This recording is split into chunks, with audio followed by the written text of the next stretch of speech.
Desculpa, Marco, eu estou emocionado. O que há, Henrique? Esta é a obra mais linda do universo.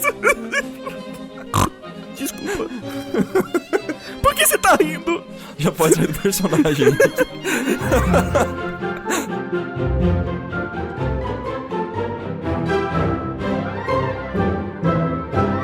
Olá, meus queridos marujos e marujas, e sejam muito bem-vindos a mais um Iconic Spot. Acho que o Iconic Spot que eu estou mais suando frio pra fazer. Vai ser o Iconic Spot do Henrique.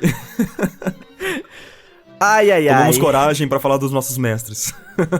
Meu Deus do céu. Hoje vamos falar nada mais nada menos do que Daisuke Tsutsumi, ou Daisu Tsutsumi, simplesmente o meu artista favorito de todos.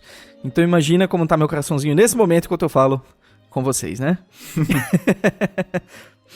Bom, o Daisu, ele é japonês, né? E ele se mudou para os Estados Unidos para fazer faculdade, ter uma experiência de vida diferente, né?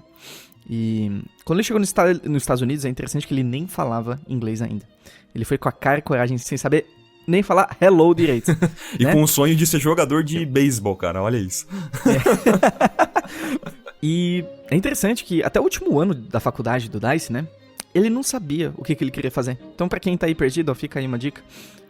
Fica aí um alento. Né? Ele não sabia, essa é a verdade. E quando ele terminou a faculdade, a verdade é que o visto dele tava vencendo. E ele não queria sair dos Estados Unidos. Então ele tinha que achar um emprego rápido pra ele conseguir continuar nos Estados Unidos. E ele acabou caindo numa empresa de games. E foi lá que o Daisu se encontrou mesmo. Ele falou, caramba, olha que legal isso. E ao longo do tempo ele foi meio que migrando pra área de animação, não como animador, né, mas pro mercado de animação. E eu acho legal lembrar, assim, que eu fiz o curso do Daisu, né, e ele conta no curso dele que ele não gostava necessariamente de pintar, sabe, ele se divertia e era uma coisa que ele podia fazer sem necessariamente saber falar inglês, né. Então ele fazia aulas de pintura tradicional e junto com várias velhinhas, assim, sabe, e todo mundo super elogiava ele, sabe, então ele teve aquela sensação de tipo, nossa, não é que eu sou bom nisso mesmo? Aí depois ele até comenta, brincando, que não, elas só elogiavam porque elas eram velhinhas muito simpáticas, né? Então, ele se sentiu muito motivado, porque todo mundo falava que ele era muito bom, né? Ele falou, nossa, então eu vou realmente estudar, eu vou tentar fazer isso como profissão e tal. Mas era só porque as velhinhas eram simpáticas com ele. Isso que era muito legal. É, muito bom. E é legal que o Daisu, apesar dele... Ele trabalhou muito tempo na Blue Sky, né? Depois ele ficou 9 anos na Pixar. E depois de 9 anos ele fundou a Tonko House com o Robert Kondo, outro artista fantástico, né? Onde eles fizeram até aquele filme, The Den Keeper, né? Com o Porquicho e com a Raposa. Que concorreu inclusive ao Oscar ano passado. Um filme espetacular, lindo de morrer.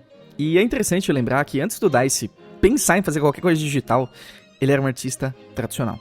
E eu queria muito bater nessa tecla aqui hoje, né? Ele foi muito treinado, assim. As maiores referências dele são de artistas tradicionais. Por exemplo, o Sargent, um cara que não é pouca coisa, né, como mano? sempre, né? O Zorn, Sorolla, e alguns pintores russos como Repin e Fetin, não sei se fala assim, né? E o Daisu, ele sempre, mesmo que ele só faça digital hoje, ele sempre volta pro tradicional. Então eu queria começar mostrando aqui obras tradicionais do Daisu. E olha que coisa maravilhosa, né?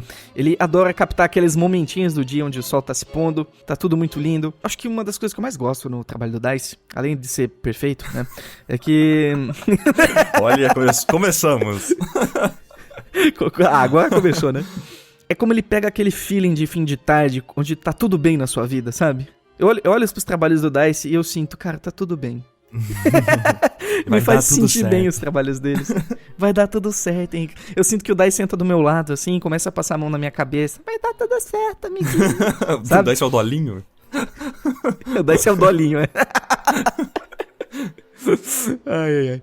Então, olha, eu sinto que a preocupação do Daisu foi sempre entender o que ele estava fazendo ali em questão física, mas ele sempre analisava muito. Mas como que a luz tá rebatendo aqui? O que acontece em volta dessa luz? Ele tem uma curiosidade muito latente, né, Marco? E uma característica fundamental das pinturas dele, que vocês já podem começar a perceber nessa pintura mesmo que a gente tá olhando, é de que elas são feitas muito rápido. Elas são praticamente feitas em poucos minutos mesmo, assim, sabe? Por quê? Tem um motivo muito claro, que é o Henrique já comentou, né? Ele pega por exemplo, fim de tarde pra pintar, e você não pode brincar com a luz, né? Se você demorar muito, mais de 10 minutos, por exemplo, Bye, bye. a luz já mudou muito, assim, sabe? A cada minuto a luz tá outra coisa. mudando, então ele tem que ter uma percepção muito rápida e realmente entender como a luz incidiu ali nos objetos, né? E como ela tá funcionando pra ele poder passar isso pro óleo, né? Então, ele tem que dar realmente... tem que passar a impressão de como a luz funciona e de como a sombra e etc. Essas coisas interagem, né, cara? Isso é uma característica que ele traz Com até certeza. pro digital. Nossa, com certeza, com certeza. E ele transfere isso com rapidez justamente pra captar a essência das coisas, né? Então, essa segunda arte, por exemplo, aqui, que ele pega uma cidade, novamente no entardecer, assim, dificilmente a gente vai ver o DICE fazendo meio-dia, assim, uma obra no meio-dia, né? Mas Porque só um adendo, Riquinho, que ele, no curso dele até mostra uma foto dele, cara, fazendo esses quick paintings, né, essas pinturas super rápidas, segurando todos os equipamentos, assim, durante uma puta de uma tempestade, assim, uma ventania, sabe? Então pra ele não tem tempo ruim, não, cara, ele pinta qualquer cenário, não depende necessariamente da luz, não. Ele faz... Não, com certeza. Ele até saiu no jornal, eu acho. Eu não lembro exatamente qual o jornal, mas tem uma foto dele, assim, se segurando, assim, sabe? Pintando enquanto tá chovendo, sabe? Numa tempestade. Muito engraçado. Faça chuva ou faça sol, tamo aí, né, DICE? A questão é realmente captar a essência do que ele tá pintando. Sim, né? E eu queria muito reforçar o começo dessas obras tradicionais pra mostrar como o DICE aplica isso nas obras digitais. Então aqui, essa terceira obra, que é super simples e é super antiga também, do DICE, né? Que é uma casinha de madeirinha, assim, pro passarinho e tal, um chaveirinho. Ele fez um estudo super rápido, né? Mas sempre focando em entender, exatamente, sempre procurando entender a condição de luz. E aí, a gente vai pra essa outra imagem, que não é tradicional, é digital, e olha como os mesmos princípios são aplicados dessa obra que a gente acabou de mostrar, se a gente for observar, né? Uma situação de luz muito parecida. Então, ele puxa todo esse aprendizado do tradicional. Se a gente vai pra essa próxima imagem aqui, olha só, novamente tradicional, linda de morrer, né? Nossa. Com aquela luz das árvores entrando no meio das folhas. A sombra da árvore toda azulada, assim, sem medo de usar cor mesmo pra entender, né, como a luz funciona, cara. É demais essa pintura. É absurdo de fantástico isso aqui, é absurdo de fantástico. Essa obra em específico eu queria ter ela, sabe? Ela é um quadrinho pequenininho, mas ela tem 10 por 10, assim, sabe? Piquitucho de tudo, né? Até pra ele não se perder nos detalhes, né? Talvez também, né? Ele gosta de pintar em quadros pequenos também. Eu observo isso. Dificilmente a gente vai ver o DICE fazendo um tradicional grande, eu acho, assim. Não, então, isso tem um motivo, cara, de realmente ele não se perder nos detalhes e ele se preocupar apenas com as formas maiores. Então, qualquer pincel relativamente em tamanho médio e um quadro pequeno, esse pincel fica grande e ele tem que se preocupar com a impressão e não com os detalhes. E isso é uma coisa muito fundamental do DICE. Até na pintura digital dele, ele usa os brushes bem grandes, assim, pra passar bastante textura e não se preocupar com os detalhes, cara. Isso é uma coisa que a gente vai ver muito latente no trabalho dele. Com certeza, com certeza. Bom, não preciso nem falar das cores desse.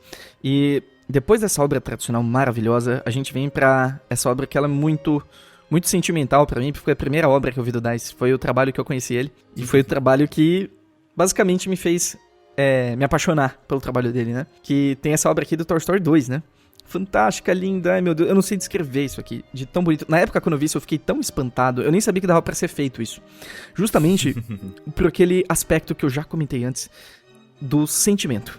O DICE, ele se preocupa com o sentimento. Por isso que ele é o script artist, né, de color script artist mais competente que eu conheço na existência da face da Terra. Porque basicamente ele se preocupa em conver o sentimento. Olha essa luz, olha que gostoso ele brincando no fim de tarde, o Andy brincando no fim de tarde, sabe? Não precisa falar nada, é só você olhar pra isso que a gente sente a infância. E eu não sei, é uma coisa maravilhosa, né? Como a luz ela entra forte na janela e isso rebate no rosto dele. E tá tudo bem, sim, é uma tarde tranquila. O chão funciona como se fosse um espelho, né? Exatamente. E pra quem não sabe, color script é basicamente os testes de cor que a gente faz da cena antes da gente levar pro 3D, ou seja, lá onde for fazer o filme, pra tentar entender o sentimento de cor da cena, né? Então eles pegam as cenas dos filmes e eles fazem o color script. É como se fosse um storyboard, só que de cor. Isso. Acho que é importante reforçar isso. Acho que essa obra é tão antiga que ela é no formato 4x3, pra você ter noção. Só pra você ter noção da época disso. E olha como é interessante como o DICE, ele usa toda aquela base do tradicional dele e joga pro digital, né? Acho que uma coisa mas muito importante reforçar do DICE é que ele fala: eu sempre volto pro tradicional, eu amo o tradicional e eu fico preocupado pra quem nunca fez tradicional, vai direto pro digital. justamente por causa das limitações. E ele trabalha muito com essa questão das limitações, porque no tradicional, você não pode fazer mudanças muito grandes do nada, né? Que nem a gente comentou no podcast do Mike, né, Marco? Isso. Que a gente não pode simplesmente fazer as coisas sem pensar muito. O tradicional, ele te força a tomar as decisões e pensar no que você tá fazendo, né? Você pode, por exemplo, tentar trabalhar com limitações no digital. É um pouco mais difícil porque é muito tentador você colocar um overlay, colocar um color dodge, seja lá o que for, né? É possível, mas é diferente. Por isso ele sempre gosta, pra ele se desafiar a ter essas limitações e trabalhar com elas, né? E até no tradicional, você não tem todas as cores à sua disposição, né? As cores bem saturadas e bem diferentes, né, no caso, que a gente tem super fácil no digital, no tradicional elas são super caras, então é difícil você ver sendo utilizada assim de qualquer forma, sabe? Geralmente elas vão ter até uma importância maior, né? Um significado maior nas pinturas tradicionais. Com certeza, com certeza. Aí a gente vê essa próxima obra aqui, que eu acho fantástica, uma das minhas favoritas também, do Monster University. É, a minha favorita. É linda, é maravilhosa. E o interessante é que a gente tem vários objetos que não são reais, que não tem referência com as coisas reais do dia a dia, são monstros, né? Uhum. Mas ele sabe contextualizar isso como se fosse de verdade, por ele ter esse estudo da vida real tão aprofundado, dele ter feito tanta coisa tradicional, de ter feito tanto estudo de observação. Ele conseguiu esse resultado maravilhoso, que ele pega algo que não existe, transforma em algo real e consegue contextualizar num cenário como se fosse verdade, sabe? Eu gosto muito do método de pintura que o Dicey utiliza nas pinturas dele. E nessa arte em específico é muito evidente, porque ele usa muito a Lasso Tool do Photoshop para fazer a seleção dos shapes principais da arte e pinta com bastante textura dentro. Então, a gente vai até dar um zoom nessa imagem para vocês perceberem nível de textura que ele aplica no trabalho dele. De perto, você tem só realmente uma impressão de São como... as impressões. de como seria a textura, né? Só que de longe você tem a sensação de que aquilo funciona, de que aquilo, por exemplo, é um pelo, né, e tal. Então, de perto você não tem essa sensação. Isso acontece porque ele pinta de longe mesmo, sabe? Ele não se preocupa em ficar dando hiper detalhes e tal. Ele se preocupa realmente com a textura e como a luz tá interagindo. Então, a gente percebe uma luz muito forte do céu, né, como se fosse um sol a pino, batendo nessa grama, e a grama, ela faz um bouncing light que... a gente percebe na barriga dos personagens, assim, principalmente, né, nos personagens principais, a gente vê muito bem esse verde da grama interagindo com a cor dos personagens, né, então, olha como é interessante como ele pensa tudo como uma coisa só, o que eu acho que é o mais importante pra um artista que tá pintando uma cena, junto de um personagem junto com o background e tal, é pensar tudo como uma coisa só, sabe, uma união de fatores, né, que formam a sua cena. Com certeza, com certeza. E nessa próxima obra também do Monster University, eu queria mostrar porque ela é muito bonita, mesmo que ela não tenha muito a contar, né? É o campus, tá ali o pessoal indo pra universidade, mas é o sentimento desse negócio, é o sentimento desse negócio que me impressiona. É como essa sombra roxa deixa tudo tão lindo, não é? Como ele tenta dar esse tom de realidade nesse ambiente tão fantástico. Né? Uma tarde gostosa, né? Que eu pelo menos gostaria muito de estar indo, né, nesse campus, né, cara? De passar, deitar nessa grama, né? Assim, sabe? Sentir uma brisa, né? E tem essa outra imagem aqui, por exemplo, do Horton, né, do elefante, que eu gosto muito. Porque eu gosto tanto dessa imagem, além dela estar maravilhosamente bem executada, eu não acredito que o Dicey foi pro meio da floresta aprender a pintar floresta. Talvez ele tenha ido, mas eu acho que não. Eu acho que ele fez tudo isso da cabeça dele, através das referências dele. Eu acho que é uma peça quase que 100% da cabeça, entre aspas, sabe? Sem ele ter feito o estudo de observação fisicamente, sem ter ido pra uma floresta e ter feito isso. Só com o conhecimento dele. E isso é muito difícil. Isso é muito difícil. E ele faz de um jeito impressionante, porque ele entendeu a matéria, né? Ele entendeu os materiais, entendeu como as coisas, como elas se influenciam e como tudo acontece, né? Ele entende muito bem como funciona a luz, né?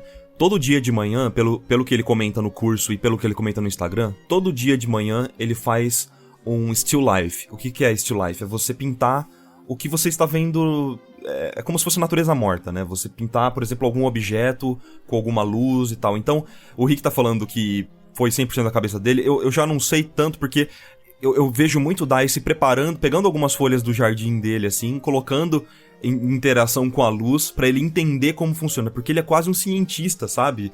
Nesse sentido de curiosidade, Sim. De saber como que as coisas funcionariam pra ele poder trazer isso melhor pra arte dele, né? Então todo dia de manhã ele vai e faz uma pintura.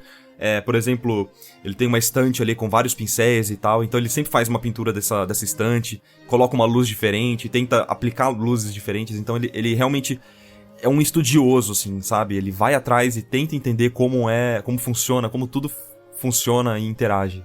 Mas ele coloca algum tempero ali que eu não sei o que é. A mão não do tem Dice como chama. definir. É a mão do Dice, não tem jeito, né? E com certeza, assim, ele sempre gosta de sair, ele saía bastante pelas ruas de Manhattan, assim, no fim de semana pra fazer as pinturas dele, né? Ele gosta muito de sair pra pintar, né? Então acho que toda essa bagagem dele ajuda muito, né, Marco? Quando eu disse da cabeça, é justamente essa bagagem dele todo dia de manhã. Sim, é um cara que tem muita bagagem, ele sabe realmente o que ele tá fazendo. E você me lembrou de uma coisa muito... Que me dá uma... Só aquela invejinha boa, cara. Que eles, lá na Pixar, eles têm uma mania, entre aspas, assim, de juntar no fim de semana, todo mundo junta numa van, vamos pintar ao ar livre. Aí eles vão, sei lá, pra alguma montanha. Todos os artistas da Pixar vão pra uma montanha, assim, passar uma tarde ali pintando ao ar livre, pintando a natureza, cara. Olha que demais até, sabe? Eles terem essa preocupação em estudar ainda, cara. Eles não se sentem satisfeitos e confortáveis com o nível de conhecimento deles. E os caras trabalham na Pixar, hein? Imagina a gente. Com certeza. E tem essa outra imagem aqui, que a gente tá voltando agora pro Toy Story, né? A gente já mostrou imagens parecidas dele aqui, né? Em situações de luz parecida, mas o que eu queria focar nesse aqui é a da luz super exposta, né? Como se a câmera estivesse capturando ali, ela tivesse que estar numa exposição, numa abertura muito alta pra conseguir pegar o resto do cenário, senão ia ficar muito escuro se fosse pegar os detalhes daquela parte. Então como se ele estivesse simulando uma lente de câmera. Ele tá fazendo isso. É muito sabe? legal, cara. Ele É até muito comenta absurdo. isso no curso dele, viu, Rick? Sobre né? exposição e como a câmera funciona. Então você vê que ele é um cara super curioso mesmo. É um cientista. Preciso dar um beijo nele. Paradise! E eu acho que...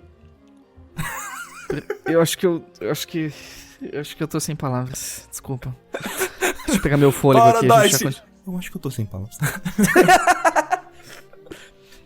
E bom, Marco comentou da Pixar, né? Ele ficou lá por 9 anos, até que ele resolveu começar uma nova aventura, que foi a Tonko House, junto com Robert Kondo, que fez aquele primeiro curto que a gente comentou, The Dam Keeper. E eu queria colocar essa imagem aqui dele pra gente dar uma olhadinha nessa coisa linda, maravilhosa. Outra situação de luz muito absurda, com esse porquinho maravilhoso. Então, além dele fazer situações de luz muito maravilhosas, ele é um ótimo storyteller.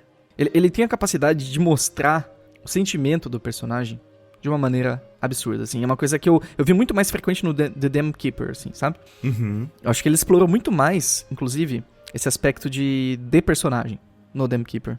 Porque todas as cenas, ele não fazia tanto... Ele fazia os cenários, claro, mas ele teve, acho que, jogar muito mais a mão em cenas com o personagem e transpor os sentimentos disso, né? Ainda mais que acho que foi uma das primeiras vezes que ele realmente coordenou uma equipe pra fazer a animação, ele e o Robert. Eu acredito que ele tenha aprendido muito e eu acho que eu consigo ver isso nessa obra, sabe? Isso me deixa muito feliz. Ele conseguiu experimentar, né? Conseguiu experimentar, conseguiu realmente colocar a voz dele, né? Porque, querendo ou não, na Pixar, eu acho que ele deve ter certas limitações óbvias, né? Porque é uma empresa enorme e tal. E quando ele abre a própria empresa, você percebe que é um trabalho muito mais autoral, né? Muito mais... Tem uma carga muito mais forte da mão do autor ali, né? Dele e do Robert, que o Robert Kondo também merece um episódio à parte aqui. Que é um cara que... Eles se inspiram, né? Eles trabalham muito juntos. 2 monstros. E são 2 monstros mesmo, cara. E bom, eu queria terminar esse episódio maravilhoso, inspirador, falando de um dos outros motivos que eu admiro o Dice pra caramba, não só como artista, mas como pessoa. O Dice é uma pessoa maravilhosa e ele sempre teve uma veia filantrópica, né? Ele sempre fez projetos sociais, sempre arrecadou muito dinheiro pra caridade. Ele é uma pessoa incrível em todos os aspectos, né? Em 2008, ele participou do projeto Totoro Forest Project, que eles queriam preservar a floresta de Sayama, no Japão. Foi fantástico, né, esse projeto. E ele também ele organizou o Artists Help Japan, que isso começou depois de um terremoto que houve no Japão. E ele estava ajudando pessoas que foram atingidas e tudo mais. Em 2 anos, eles arrecadaram mais de $250 mil. Olha o poder da arte, gente. Olha o poder da arte, né? E esse vídeo que vocês estão vendo aqui é de um projeto chamado Sketch Travel, né? Que basicamente ele começou o projeto, também de caridade. E ele fez com que o Sketch viajasse os 7 mares aí, e pedindo pra artistas bem ruinzinhos, assim, né? como por exemplo o Miyazaki, né? Só gente mais ou menos, assim. E pessoas foram fazendo sketch e depois eles leiloaram o sketchbook. Ele foi vendido por, se eu não me engano, 80 mil euros. E tudo pra doação. Ele não ficou com nada, assim. Gente, olha o nível de grandeza dessa pessoa, né? Então, se eu pudesse falar coisas que eu aprendi com Daisu Tsutsumi, além de colocar o seu coração no que você faz, é você doar o seu coração pros outros também, sabe? Seja em formato de arte, seja em formato de serviço humano mesmo, assim. Ele é uma pessoa que transcende tudo que eu já vi, assim, no artista, sabe? Ele é um role model muito forte pra mim. E eu espero um dia ser 50% do que esse cara é, sinceramente. E tu, Marquinhos, o que a gente pode aprender com o Dice? Cara, eu já aprendi muito com o curso dele, serve? Ou se serve, o curso é maravilhoso. Eu acho que manter essa veia de cientista, sabe? Curioso. Eu acho que pra mim é uma coisa que eu levo muito do curso dele, né? Do schoolismo. Que é você manter essa veia de curiosidade. Você não pode nunca se saciar com o que você tem. Você tem que estar sempre produzindo para poder aprender mais e continuar com uma cabeça de criança, no sentido de curiosidade, sabe? Você manter se perguntando o porquê das coisas, o porquê que a luz, quando interage, sei lá, uma luz que bate no chão, reflete no personagem de certa forma. Por que isso acontece? Você tem que ir atrás, tentar realmente entender por que esse tipo de coisa acontece e com certeza é algo que faz o artista evoluir. Sabe? Então isso é uma coisa que ficou muito comigo depois que eu terminei o curso do Dice e do Robert Kondo, né? Seja um cientista da arte, sabe? Mantenha-se curioso, entende? Acho que é isso que eu aprendi com o nosso querido. Acho que uma última coisa interessante que eu esqueci de falar é a questão da limitação, né? De você criar limitações para que você aprenda com elas. Acho que isso é outra coisa lindinha, você não acha, não? Concordo. Eu não acredito que eu consegui fazer isso, Marcos, sem desmaiar do meio. Olha que eu achei que fosse um episódio que só você falaria, mas como eu acho que eu fiz o curso dele também e eu sou super fã, eu quis me meter um pouco no seu episódio, Henrique. Você me perdoa? Meu episódio. E é isso, pessoal. Esse foi o episódio do Daisu Tsutsumi, né? Do artista favorito do nosso querido Henrique. Se você gostou desse vídeo, a gente gostaria de fazer um pedido pra você. Que você se inscreva no nosso canal do YouTube, Henrique. A gente precisa pedir isso pras pessoas agora. Sim! Se inscreva no nosso canal. A gente sempre tá postando coisa, pelo menos aí toda segunda, quarta e sexta. Pode ter certeza que vai ter coisinha nova. E vai ser um prazer poder compartilhar esse conteúdo que a gente quer com tanto carinho pra vocês.